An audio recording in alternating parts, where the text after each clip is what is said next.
Hey,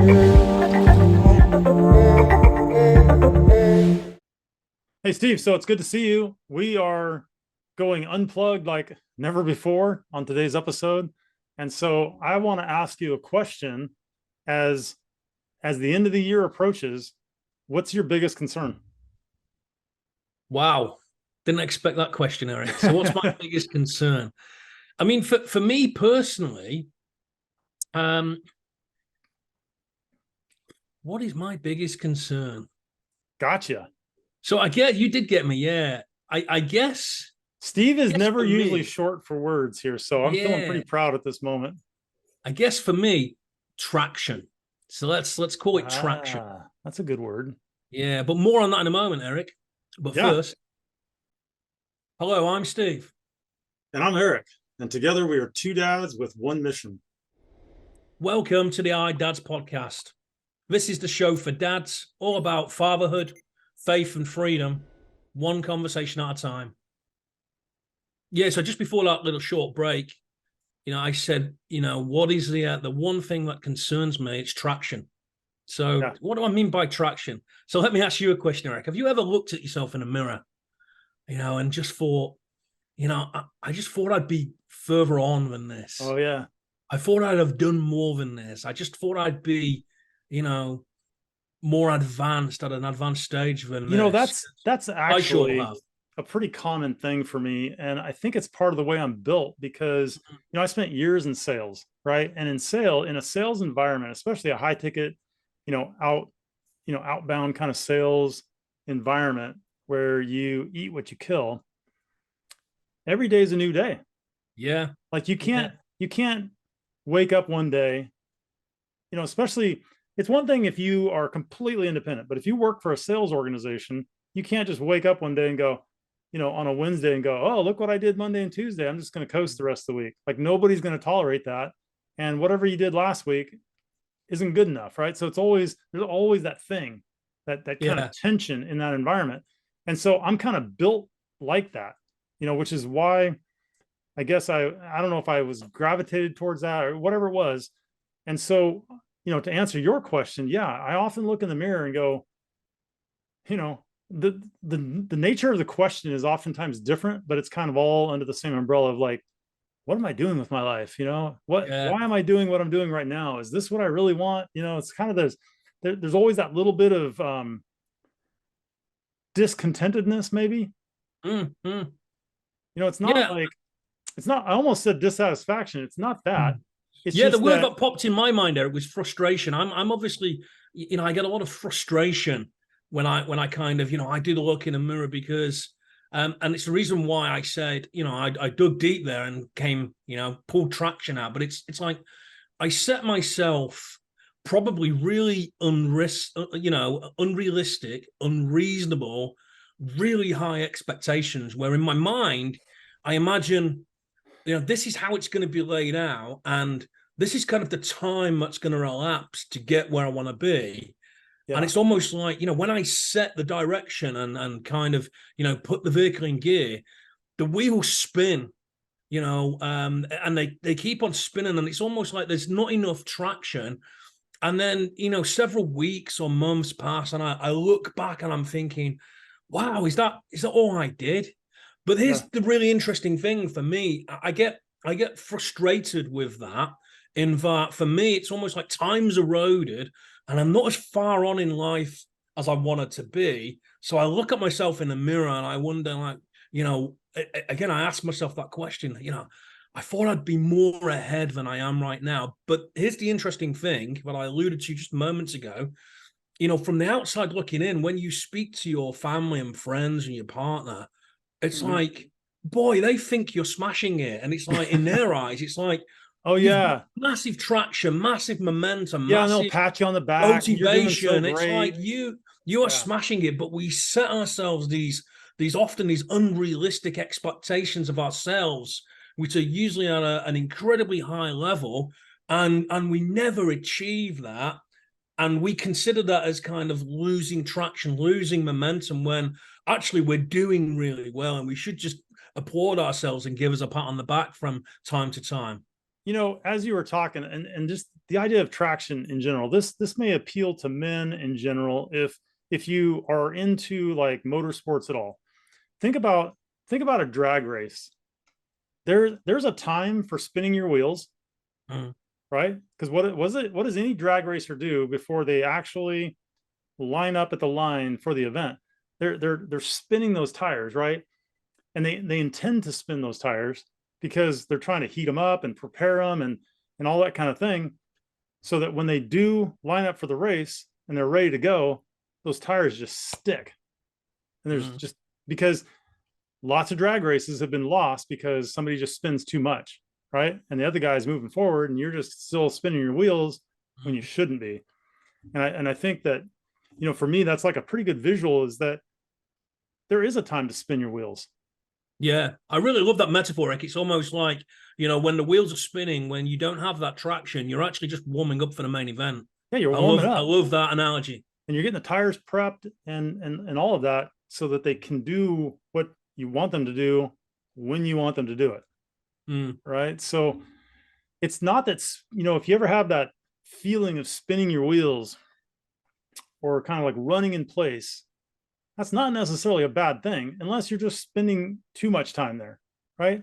Can you imagine Yeah, a yeah, drag racer just, for 20 minutes, he's spinning his wheels and then, pretty soon the tires blow off because they're overheated and, so there's an appropriate amount of time to kind of spin your wheels a little bit. And like, if we were to put this into, business terms, if you're trying to grow a business or, you've got some entrepreneurial things you're working on, there is a time for thought. There is a time for planning. There's a time for all that. But the challenge is it's easy to say, oh, I'm still planning. I'm still thinking about things, you know, 3 weeks later, 12 months later, right? So you gotta be real with yourself and say, have I been spinning my wheels for too long? You yeah, know, because the reality is some people just blow the tires off the back and then, woe with me and I'm never gonna do what I want. And it's like because they action, right? I used to have a thing. I used to have a thing at the top of one of my monitors that said take massive action. yeah. I have the same, Eric. I used to have, a little handwritten. I printed it out and stuck it on top, and it used to say something. Again, I'm paraphrasing, but something like, "Is what you're doing right now moving you Yeah. towards your goal?" Something We similar to I that. think we talked about that in a past Yeah, episode. I used to have this big, what do you call it? Like an acronym, yeah, a series of letters that's was the first letter of each word of that sentence. And just to remind me, the other thing is has always helped me is fail forward and fail mm, fast. And that just mm, embodies that you're going to learn way more by taking action than just by thinking about, oh, I got to get it all right before I do anything, right? yeah, You'll learn way faster by just doing stuff, screwing it up. So like an example, I started a YouTube channel, 4 months ago now, and it has not gone viral. So could I get all frustrated at that or whatever? No, I'm not. I'm learning by doing, you know, and that's the important thing. So I don't know. Maybe this episode is about if you feel frustrated, if you feel, what did you say at the beginning of the episode, as far as in relation to the traction and looking in the mirror? yeah. So for me, it's like, in terms of attraction, like, have you ever looked in the mirror and just, said to yourself, why am I not further ahead, Yeah. in my So life by now? maybe it's just there's not enough action points. Mm. Like there's too much thinking and preparing. And I don't know about you, but sometimes I just get sick of myself when it's like, man, I've been taking notes and creating documents and all this busy work, right? Because it's Yeah, easier sometimes, you can kind of hide behind that versus really stepping out. The thing that the YouTube channel is doing for me, 160 videos or something in 4 months, and it is just forcing me to put myself out there, and I'm getting some comments and some people hate what I do and some people love what I do. And like, it's all good to me, but I'm mm, learning at 100 miles an hour. So yeah. I have traction. Hmm. I'm not just spinning my wheels thinking about my YouTube channel anymore. Yeah. And that feels good. Like that's empowering. Yeah, I'm really liking the way that this conversation has evolved in terms of, using that drag race metaphor with the traction. And for me, I just want to kind of sum up, my thoughts and my thinking on this. It's almost like, that warming up the wheels. And again, I know you gave kind of a business context there. Warming up the wheels is almost like, it's that strategic thinking time, that learning, that Yep. insights. It's, reading the books, watching YouTubes, maybe attending a seminar or two. And it's almost like, that's kind of the warming the wheels. And then there's the actual doing, which is where, where the rubber, meets the road and you get that traction. Yep. And there's obviously that sweet spot. So there's a sweet spot between the warming up and the doing. And that's where you've got to find, what is your sweet spot. Too much warming up, too much here's learning insights, and to not take that applying what analogy. you learn, and you're never going to get that traction. And if you try to get traction too soon, maybe you haven't learned enough yet to get the kind of momentum you want. So it's about finding that sweet spot. And so to take the drag racing analogy a little bit further, I guarantee you that professional drag racers, they know on a certain track with certain tires, they know exactly when they should start their burnouts and how long they should do those burnouts. That those guys, they'll walk out there and they'll analyze the pavement, they'll feel it with their hands. They have those, those temperature guns, they know how hot that asphalt is, and they know how to spin their wheels. And I think sometimes if we could kind of assess and put metrics to our wheel spinning, then we wouldn't just do it aimlessly. Right? Yeah. So I think they clearly know, down to kind of mathematical and science regarding their sweet spots. And they know exactly, like they want to get done doing all their burnouts like 10 seconds before they have to roll up to the line. Because otherwise everything starts to change, and they're not going to be ready for traction. So I think I've made the big mistake in the past of like getting ready. And then something happens and it's like a month before I start taking action. And then I have that whole sensation of like, oh, I got to get ready again. And it's like, wow, what a waste of effort. So I don't know about you, but that felt good to get that off my chest. Oh, it did. I was not sure where it was going to go at the beginning, Eric. And like I said, you had me digging deep for that. But so for just a bit of a recap there. Yeah, what is the one thing, going into the final portion of 2023, heading into 2024, what's the biggest concern I have? Yeah, traction. But having spoken about it and us just chatting about what that means, I'm less concerned about that now. I actually think I'm doing pretty damn good. So we had a little therapy session. Yeah, indeed.